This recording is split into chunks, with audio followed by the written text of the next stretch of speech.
পুরুষকে এক ধমক দিয়ে বলে, তুমি কি মার্কেট বুঝো? এক ধমকে কাইত করে থুইয়া ঢং ঢং করে হাই হিল লাগায়া, 5 ভ্যানিটি ব্যাগ নিয়া, আশকারা মাস্কারা লাগায়া, কপালে একটা টিপ লাগায়া, 3 পিস পরে ঢং ঢং করে দোকানদারের সামনে গিয়ে ঠ্যাঙের উপরে ঠ্যাং তুলে দিয়ে বলে, ভাইয়া। আছে না এরকম? আছে না? একটু শাড়ি দেখানো যাবে কি? দোকানদারও তো কম না, এমন সুন্দর ভাষায় কথা বলছে, এত সুন্দর বাচন ভঙ্গি, মানে কোনো মাখরাজ সিফাত বাদ নাই। এবার দোকানদারে নিজেই শাড়ি একখান ডিসপ্লে করে নিজের গায়ে ঝুলায় দিয়ে বলে, আপা এই শাড়ি কিন্তু আপনাকে দারুণ মানাবে। আমি কি ভুল বলছি? আজকে প্রত্যেকটা শপিং এ মেয়েদের অংশগ্রহণ কম না বেশি? কোনো কিছু বিক্রি করতে গেলেই অ্যাডভার্টাইজে আসে পুরুষ বেশি না মহিলা বেশি? চলে আসছে এডে মেয়েদের ভূমিকা বেশি।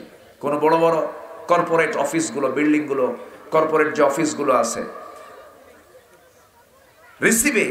রিসিপশনে পুরুষের চাকরি বেশি না মহিলার চাকরি বেশি?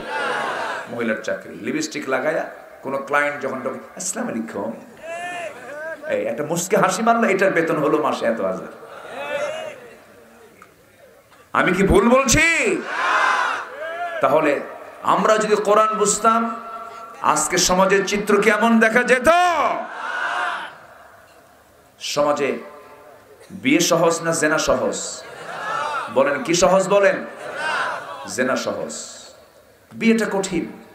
যুবকরা ভালো থাকতে চায় কিন্তু বিয়ে করতে পারে না। দেখছেন কি জোরে কয় ঠিক? বিয়ে করবা না? বুড়া চাচা কয় ঠিক? ওই দেখেন বুড়া চাচা কয় ঠিক।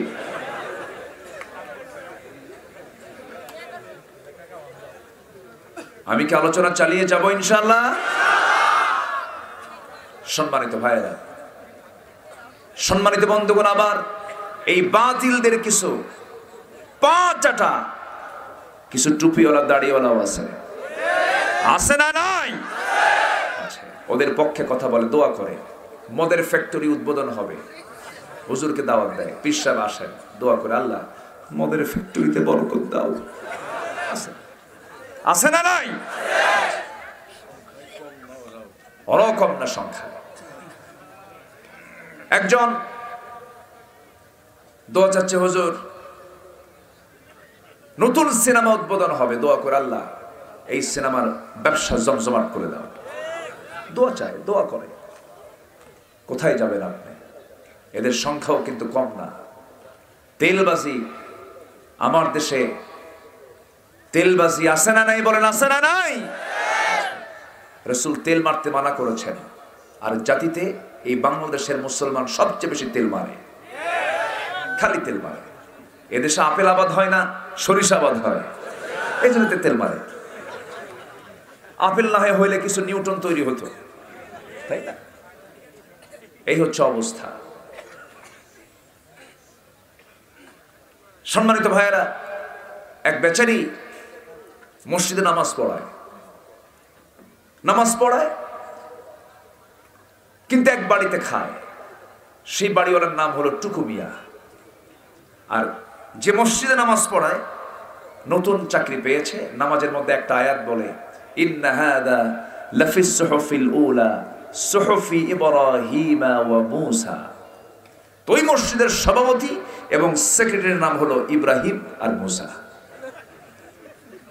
খুব খুশি, কমন পড়ছে তো, কমন পড়ছে, খুব খুশি সভাপতি। যাক, এবার ভালো ইমাম পাইছি, নামাজের মধ্যে আমাদের নামে দোয়া করে, বিশাল ব্যাপার, খুব খুশি। কিন্তু ইমাম যে বাড়িতে খায় সেই বাড়িওয়ালার মন খারাপ, নাম যে টুকু, মন টন খুব খারাপ। খাওয়ায় কিন্তু মুখে হাসি নাই।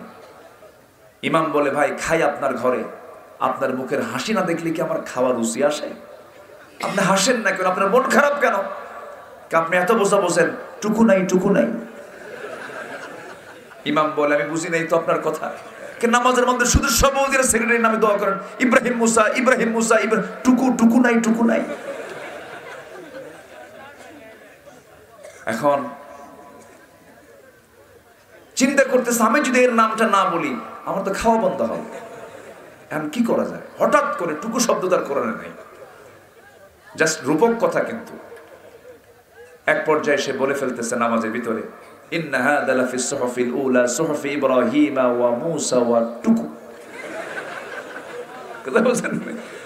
যখন বলছে টুকু, নামাজের পর বলতেছে হুজুর আপনি টুকু পাইলেন কোথায়? বলতেছে ভাই টুকু তো নাই, কিন্তু আমি কি আমার খাওয়া বন্ধ করব? নিজের স্বার্থ সিদ্ধির জন্য যারা রাতকে দিন করছেন, দিনকে রাত করছেন, জবাব দিতে হবে আল্লাহর আদালতে একদিন।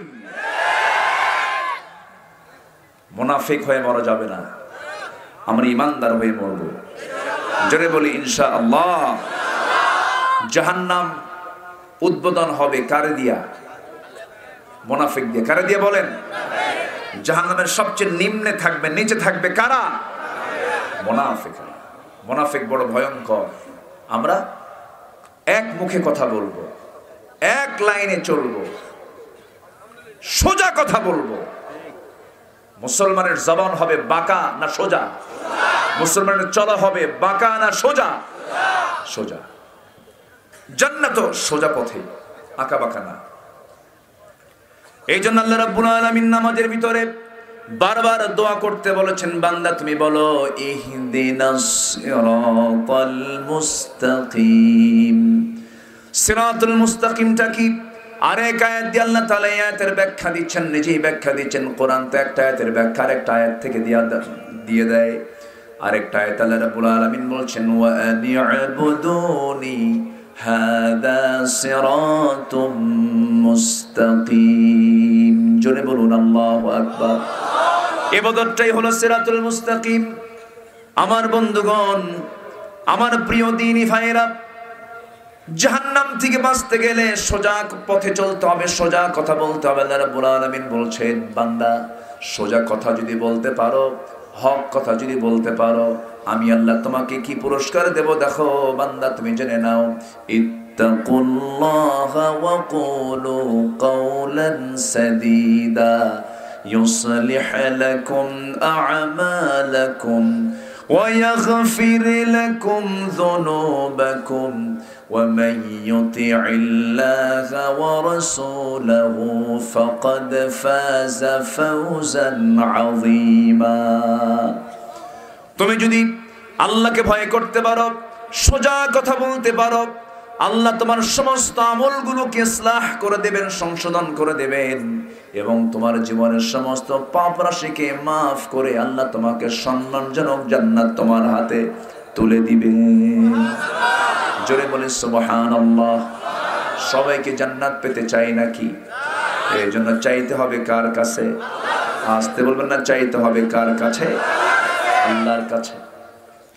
মনকে ফ্রেশ করতে হবে, মনের ভিতরে কোনো বক্রতা রাখা যাবে না, মনের ভিতরে কোনো নিফাকতা রাখা যাবে না, সোজা সাপটা চলতে হবে, আল্লাহর পথে টিকে থাকতে হবে। আল্লাহ রাব্বুল আলামিন বলছেন বান্দা শোনো, চেহারাকে অন্য কোথাও নিবা না, কোনো নেতাকে সন্তুষ্ট করার জন্য কথা বলবা না। ফাকিম ওয়াজহাকা লিদ-দীনি হানিফা ফিতরাতাল্লাহিল্লাতী ফাতারান-নাসা আলাইহা লা তাবদীলা লিখালকিল্লাহ যালিকাদ-দীনুল কাইয়্যিম ওয়ালাকিন্না আকসারান-নাসি লা ইয়ালামুন। জোরে বলুন আল্লাহু আকবার। চেহারা আল্লাহমুখী করে দাও, এদিক সেদিক তুমি তোমার চেহারা ঘুরায় নিও না। ইদানিং কালে লক্ষ্য করা যায় কিছু কিছু কর্মী আছে নেতার পায়ে ধরে সুমা খায়, আছে না নাই? আছে না নাই? আবার কিছু কিছু লোক আছে মাজারে গিয়ে সেজদা মারে, আছে না নাই? এই ব্যাপারে আমি কিছু কথা বলেছিলাম একটা আলোচনায়, সেখানে আমি একটা হাদিসের উদ্ধৃতি দিয়েছিলাম। তো এই উদ্ধৃতিকে সামনে রেখে আমি বলবো কিছু বুদ্ধি প্রতিবন্ধী যদি ইলম শূন্য হয়, এরকমই হয়। আমি নাকি বলেছি যে হাসরের ময়দানে রাসূল নাজাত পাবেন না, যেরকম নাউজুবিল্লাহ। আমি নাকি এই কথা বলেছি। আমার উপরে একটা মিথ্যা মিথ্যা একটা অপবাদ বলবো আমি, আমাকে চাপিয়ে দেওয়া হলো। আমি এই কথাটা বলিনি, আমি বলেছি কোনো পীর, কোনো বুজুর্গ, কোনো মানুষ আমার কোনো কল্যাণ সেদিন করতে পারবে না। কে ছাড়া? আসতে বলবেন না, কে ছাড়া? আল্লাহ ছাড়া। তাই যদি হয়, ইব্রাহিম আলাইহিস সালাতু ওয়াস সালাম এত বড় নবী হওয়ার পরও কি বাপকে জান্নাতে নিয়ে যেতে পারবেন? আসতে পারবেন? কি নাই? জোরে বলেন, কি নাই? আচ্ছা, আমার নবীর মতো বিশ্ব নবী, এত দাম তার, এত মর্যাদা তার, তিনি কি তার চাচা পিতৃব্য আবু তালেবকে জান্নাতে নিতে পারবেন? এমনকি আমার রাসূল এটাও বলেছেন, এক সাহাবী কান্দে বাবার জন্য। রাসূল বলেন, সাহাবী কান্দো কেন? কাল হুজুর, আমার আব্বা জাহান্নামী। কে? তোমার আব্বারও সেই খবর, আমার আব্বারও সেই খবর। একটা হাদিস আসছে, এটা ঈমান আছে, দাম আছে। ঈমান নাই, নবীর বাপ হয়েও লাভ নাই, নবীর বেটা হয়েও লাভ নাই। ঠিক কিনা? নবীর বউ হয়ে লাভ নাই।